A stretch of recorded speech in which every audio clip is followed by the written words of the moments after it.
everything I just described about the Great Depression, stocks down, GDP down, unemployment up, deflation, by the way, happened over the course of about 4 years, from 1929 to 1933. What we just saw happened over 4 weeks.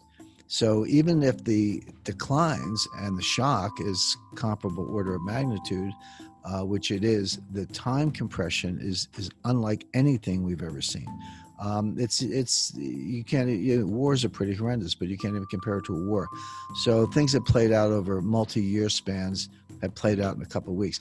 What that means is that, you can read the headlines, you can do the estimates, you can listen to the analysts and listen to what I'm saying now. Say, I got it. It's going to be pretty bad. But people have not internalized this. People don't, they may know it at some abstract level, but their lives, their lifestyles have not been radically changed as of this minute, but they will be. 10 million Americans have lost their jobs in the last 3 weeks. 10 million. 10 million. 10 million, right. So that by itself would take the unemployment rate well past 10%, which is the peak of where it was in 2008. Or in 1982, we had a bad recession. It also peaked around 10%. It's going to 25%. Businesses are hanging on. And bear in mind that our economy was weak before the coronavirus. All this happy talk from the White House about the greatest economy in U.S. history. It's all nonsense. I mean, the economy was growing. The U.S. was outperforming other developed economies. We were doing better than our trading partners. But growth was 11-year growth in 2009 to 2020 was about 2.2%. And the annual figures clustered around that. We had no 3% years. We had no recession years after June 2009. It was very much around 2.2%. It was the same under Trump as Obama. The economy looked about the same. Trump didn't mess it up, but he didn't, double the growth rate of Obama. Those economies looked about the same, which tells you that there were forces at play that had nothing to do with the public policy or personality of the president. It had to do with demographics, debt, technology, other forces, if you will, high debt to GDP ratios that were actually more powerful than a specific public policy. So we were weak going into this. The Fed, until the end of 2018, had been raising rates. The Fed, over the course of 2018, had been burning money. Everyone, they used to run into people, they'd say, I'm sick of the Fed printing money. I say, sorry, they stopped printing money in 2014. They were burning money. They were reducing the money supply from 4.5 trillion to about 3.8 trillion on their balance sheet between late 2017 and mid 2019. So the Fed was in a double tightening mode, raising rates and reducing the money supply. Now, of course, that's all out the window. Rates are back to zero. Where the balance sheet today, the Fed's balance sheet today, is $5 trillion. That's higher than it was at the peak of QE3, which was around $4.5 trillion. So the balance sheet's bigger. There's more money in circulation, and interest rates are lower, than they were a couple of years ago. The Fed was trying to get back to normal. And I said all along that in their effort to get back to normal, meaning 4% interest rates and the balance sheet of about $2 trillion, they would cause the recession they were preparing to cure.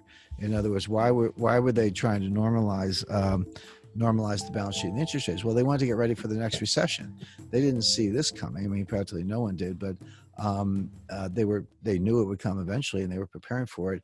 But I said they would fail. They would not achieve their goals before they encountered a crisis of some kind, which would force them to retreat. And that is exactly what happened beginning at the end of 2018. Powell first said, okay, I'm done raising rates. And everyone said, well, that's good. And then he said, well, now I'm actually going to cut rates. And I said, well, that's good. And then they said, we're going to abandon our quantitative tightening.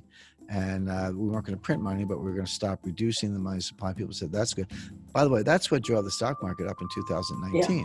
The Fed kept giving the market candy until along comes coronavirus. So we had weak growth. The stock market was overvalued. We were uniquely unprepared for what has happened. So the idea that a strong economy took a beating is false. A weak economy took a beating, worse than the Great Depression, and now we have to go forward from here. So so the idea that the stock market's nowhere near a low, Negative interest rates are on the horizon.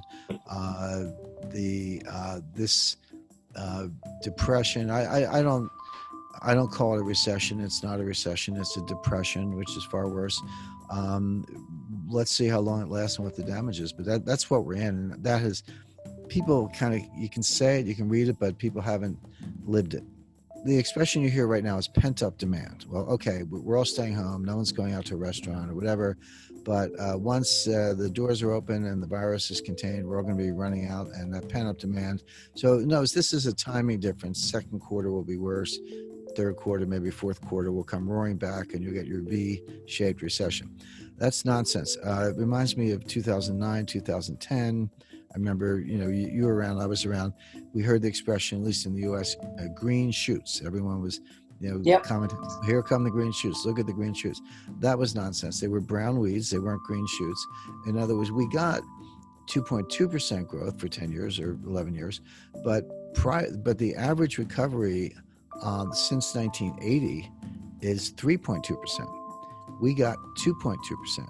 So, and if you think 1 percentage point doesn't sound like a lot, it is. Take 1 percentage point times a $20 trillion economy, compounded over 10 years, yields $4 trillion in lost wealth. That's how much wealth we left on the table by not being able to get back to the old trend. We did grow, but it was depressed growth, and which is one definition of a depression.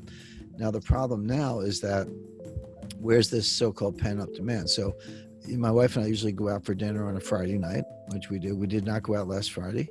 We're not going out this Friday. May not go out for a while, but let's just say that by August, things are back to normal and we decide to go out for dinner. We're not going to order 10 dinners. We're going to order one. We're going to sit down and have dinner. Those other 9 dinners that we skip, that is lost output, permanently lost output. It's not a timing difference. Now, it's true that if I were going to buy a car last week and I chose not to because the dealer's closed, and I go out in August and buy the car, okay, that's a timing difference. We subtract it from second quarter GDP, add it to third quarter GDP. So that could be pent-up demand, so-called. So that is a timing difference. So then what you have to do to analyze future growth, you say, okay, well, of everything that's going on, how much are permanent losses and how much are temporary losses, timing differences? Well, 70% of the U.S. economy is consumption, and about 60% of that are services, not goods, meaning 42% of the entire economy is consumption of services, bars, restaurants, theaters, concerts, shows, movies, etc.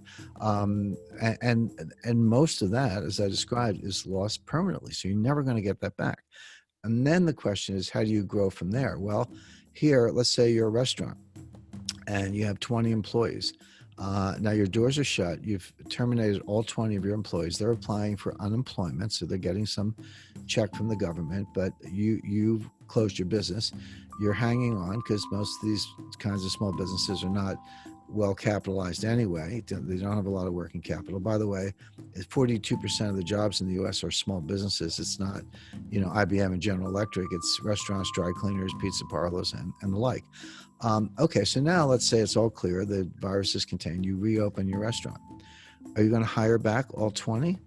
Or will you perhaps say, well, I'll hire back 10 and we'll see about the other 10? You're going to have the same crowd? No, because behavior changes. You're going to have to set up fewer tables because they're going to have to be further apart. In other words, you're not going to recover all that lost growth, and 10 of those people are not going to get their jobs back. This is for the ones who hang on. There will be a lot of bankruptcies in the meantime. People just say, well, sorry, I'm just closing up shop permanently. I'm not reopening this restaurant.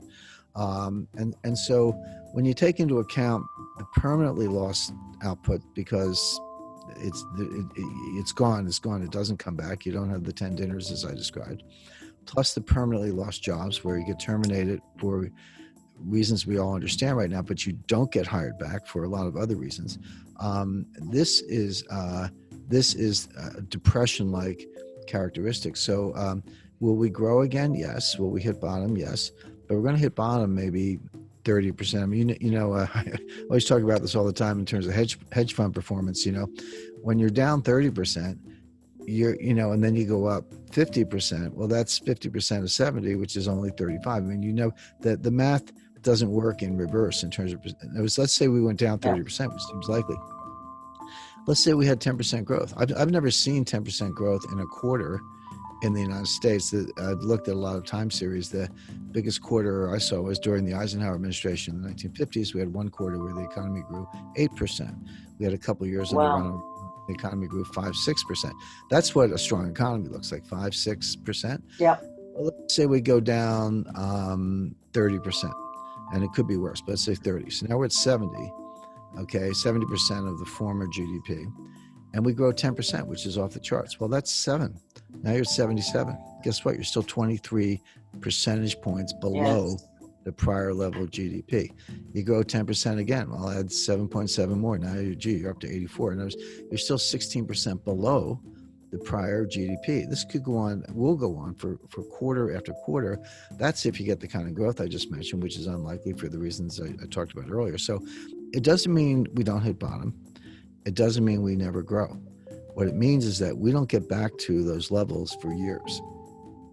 Okay, so given that we're that dire prediction, as you said, this is not something that's going to go away, and people are talking up the fact that it will go away. What should people do? Reduce your exposure to equities. I'm not saying go to zero, but stock markets have not hit bottom. Number one, build up a store of cash. People turn up their nose at cash. You go, well, it has no yield. Well, it doesn't go down 30% either, or 50%. But first of all, cash does increase in value in deflation. When you have deflation, I'm not talking about disinflation, I'm talking about deflation, which is coming. The value of cash actually goes up. Your dollar buys more if prices go down. So your cash is actually more valuable